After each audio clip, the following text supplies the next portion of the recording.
check that out, I was on the Arlington Rail Trail that was in Pennsylvania. And by the way, just so you know, I'm running multiple streaming platforms, so I'm going to look away from the camera so I can be into the other cameras, just to go to TikTok and to Facebook and to YouTube and all that good stuff.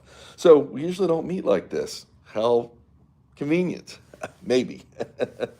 So a little personal, more personal here because you're up close and able to actually see who is behind the voice. Usually I'm sitting on the dog sled on wheels and the electric dog sled on wheels. So today it's a little different. But unfortunately, because of our format today, we're just going to start doing this live streaming. I'm not able to take any comments, but if you leave comments, you know me, if you've seen me before, I'll go back and answer almost anything.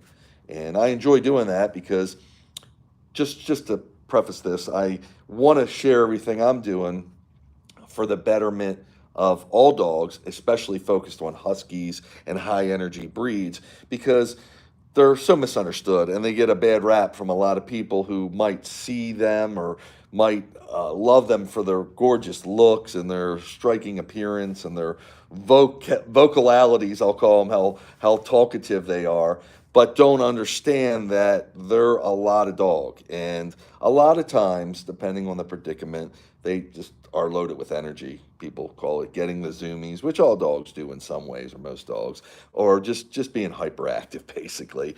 And people, and I've learned this myself doing this for almost 30 years, people don't realize that they just need a lot of exercise. They're a highly intelligent breed and they need a form of entertainment. And usually they're entertained by running their heart out, pulling their heart out, etc. I mean, literally just running and pulling as much as possible, as much as they can. So what I'm doing is I'm sharing a lot of ways. A lot of us can't be full-time mushers. I mean, these dogs were originally bred to pull sleds, and we can't be full-time mushers in a modern day world. At least I can't, and I know a lot of people can't. But we still want to have the breed because they're just so wonderful. And a way to do that is to give them a lot of exercise. Usually throwing a ball is going to keep them busy for a couple minutes, if you're lucky a little longer, but it's not really an exercise way for a husky. So the electric dog sled on wheels, or how I exercise the dogs, is I think one of the best ways you can do it.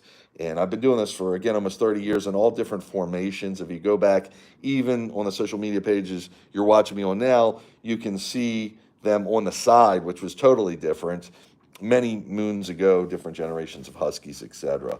So now they're mostly out in front. I still run them inside on the side for certain purposes, and I still like that way. The only problem with on the side, they're too wide for a lot of the trails we go to of late. So now that you know that, now I'm WooFDriver again, and almost doing this 30 years. I'm in my 50s. So I was a younger man when I started, maybe a little prettier at that point. But as I've gotten older, I can't be as physical just because, knees go out, back goes out, like to eat a little too much, etc. So what this electric dog sled on wheels does for me, it gives me the chance to not have to be as physical and take the dogs not full force. I don't have to use all my physical resources, so I can go further with them and I can move at speeds that they want to travel. So more on that on different websites I have, and if you go to woofdriver.com, you can see that. So today, I just wanted to let everybody know we have a documentary coming out. When I say we, I'm with New Style Independent Studios, Rod Lopez. And Rod and I have worked together for many years. He helped me get a lot of my original, I'm going to say in the past decade maybe, not quite that long, but a lot of the WooFDriver videos you see that are full length videos. He edited a lot of that. He wasn't able to shoot it because I didn't bring him to location. Because again, I travel up and down the East Coast of the USA to run the dogs. So it's usually the crew that's with me. I call them my WooFDriver pit crew that travel with me, that know the dogs, that do the filming. So today we do have some competent people filming, but in the past it's just been, me sticking a camera somewhere or somebody running a camera from the back seat of some of my tandem, my two people electric dog sleds on wheels. Today we're able to do it in a little more sophisticated of a way using drones and other means. But Rod wasn't there for all the filming. But if you go back, especially on YouTube, you can see a lot of these videos. And again, some of them, I think we were filming back then, might date back to close to 30 years ago. And that was just friends helping me out at that point. So with the documentary, you're really going to get to see a lot of behind the scenes stuff, and you're going to get to see some of my previous generations of Huskies. Unfortunately, they've crossed over Rainbow Bridge. They're not here now. So, but they were part of making of the documentary. That's how long we've been making it, and that's how long, again, some of the video footage dates back to. You'll be able to really get more of an idea. I know a lot of people, even Rod, when I met him, and you'll see this in the documentary, it's like, who is this guy and what the heck is he talking about? You know, I use a lot of lingo that might not be familiar to all because I've made it up in some ways, just like the electric dog sled on wheels and all that good stuff. But I made that term up, relatively speaking. So you might not understand it when I first come off to you, but the documentary helps explain a lot. It talks about dogs and other people's views of what I'm doing and other people's experiences with their dogs, and also a lot of people that are involved in I call it the WooFDriver project, in my pit crew, etc., because they are so instrumental to what we do, what I do, that it doesn't really give you. I know somebody asked me the other day on social media that they were, what does the pit crew do? What does the WooFDriver team do when they're not running the dogs? Like, do they have other jobs? And a lot of them do. Some are semi-retired. They're able to just focus on what I do. But it's pretty interesting, and you'll meet a lot of those people. I did want to say, because I am on social media a lot, and that's where hopefully you're viewing me here now on social media, that I take everybody's comments and insights, advice, whatever, very seriously, and I know I respond to it. So please keep that coming. That's important. And I'd like to, again, share my experiences, share my knowledge, but I also like to learn from other people. Just recently, I'm talking the past week or so, somebody actually was inspired enough to build their own, essentially, dog sled on wheels. It's not electric, it is pedal powered. Mine are almost all electric. Some have optional pedal power available.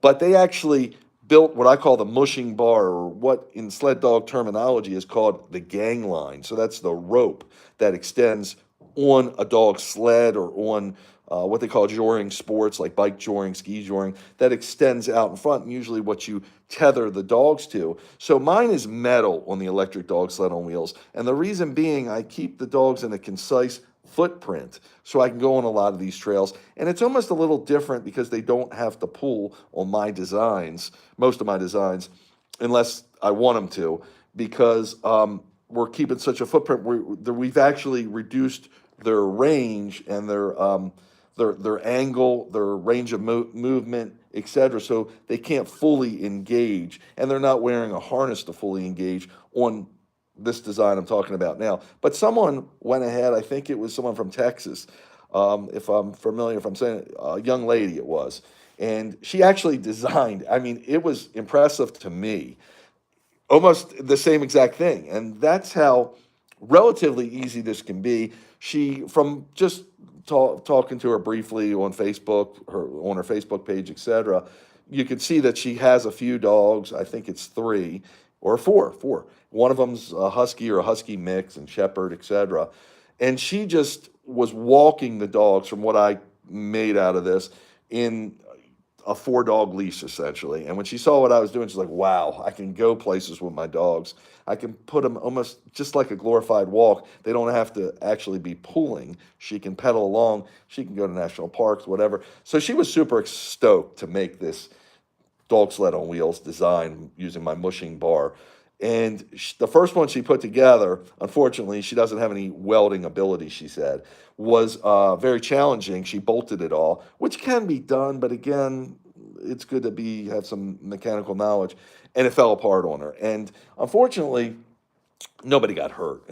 Most of this equipment, from what I gather. She was doing like I do, using pool noodles, and we use the holy roller balls, which are the dog play balls that they use that you can attach pretty easily to protruding parts, etc. So everything's kind of cushioned.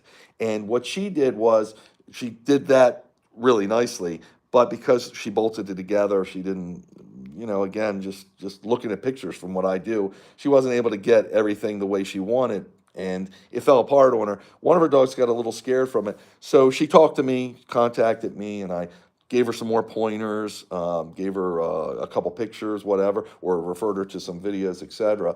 And she was able to do another rendition, and her next rendition is really nice. It's working well. And again, she used a lot of, from what I could see, what I gather, homemade parts, and just doing it herself. So she got the 3 dogs in it. She posted a video on one of my videos as a comment, and she saw the 4th dog was still running ahead because he was a little concerned about getting inside of the U-bar that I'm using that she built. So I told her that dog in front, because I've had a dog that didn't want to run before. People say, well, what about if your dogs want to do it? Well, I've got other ways of doing it. I free range train my dogs, and he would just run along. Now, it gets a little hairy depending on the trail you're at and the location, because dogs aren't supposed to be on leash. And even though your dog's fully under control, there's other dogs out there. There's people that have fears of dogs, or very, very serious fears of dogs that we don't want to intrude on anybody's right to be out there. I don't want to stifle anybody. I don't want to interfere with their enjoying of what they do. But she had her dog out in front that was spooked by this particular incident when the last time she set up, and he is motivational to the other 3 dogs, especially when she just gets the whole rig up and going, because dogs are always, almost all of them are going to be apprehensive in some way, getting into something that surrounds them and you're behind them and they've got wheels involved and everything else. So it's hopefully you get a visualization of it. You can certainly check it out. I'll try to repost her video on my social feeds if you tune in there. But really cool stuff, and I'm so inspired when others are inspired by me.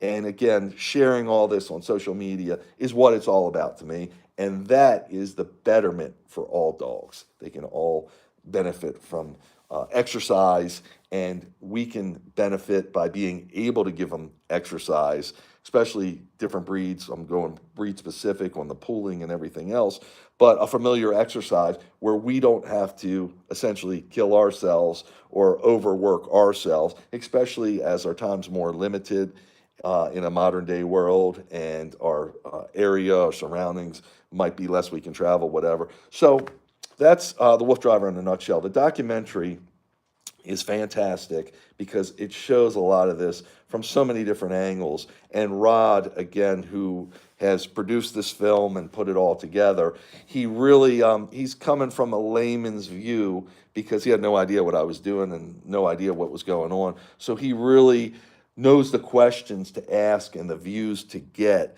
to make it so interesting to people that have no knowledge of what I'm doing, or just don't understand it to the level that I'm doing it at. So that's what we do here in WooFDriver land, as I call it. And I wanted to share this with you today. We hope to come to you on a weekly basis, actually, and possibly even have, there's a seat next to me, some guests asking questions and talking to me on different levels, anything obviously dog related, because I know it's relevant to everybody here watching that has a dog or had a dog in the past. So that should be interesting. And we hopefully on the next podcast, we're calling this, the next live stream, we'll be able to take questions and again, and respond to them on camera live. So if you have them now, please, by all means, put your comments on there, questions, whatever the case may be, concerns even. I know a lot of people I rightfully understand, look at what I'm doing and say, wow, that's terrible, because they, it looks, you can't judge a book by its cover, and it's totally different. And others will look and say, it's genius, it's wonderful, etc. But that's what this forum is for, so we can all talk about it and learn from each other. So I'm the WooFDriver once again, and I hope you enjoyed this podcast. I'm going to sign off now, and I'm going to be posting some videos, hopefully later today, tomorrow, etc., of our last dog trip. We've been doing, I call them dog trips. That's WooFDriver on Tour, where I travel the East Coast of the USA with my team and, of course, my dogs, my people team and my dog team, to tour it, basically, and to give my dogs some of the most adventurous lifestyle I can, and to share these moments because they live on forever with me. And they say instead of making money and materialistic things, it's about creating memories. And that's my main focus here. So I hope to be posting our latest one.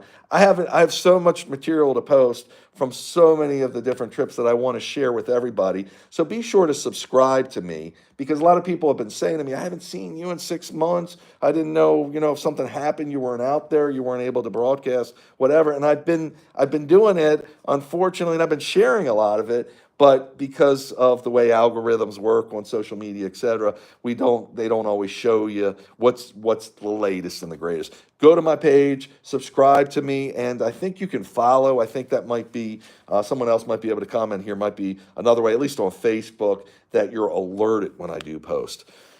Great talking to everybody. Thanks so much for taking the time to tune in. Look forward to seeing you on future broadcasts, podcasts, live streams, etc., and also seeing you on my regular post with your comments and all your likes and loves and everything else going on. So, WooFDriver signing off. Have a wonderful day. Thanks so much.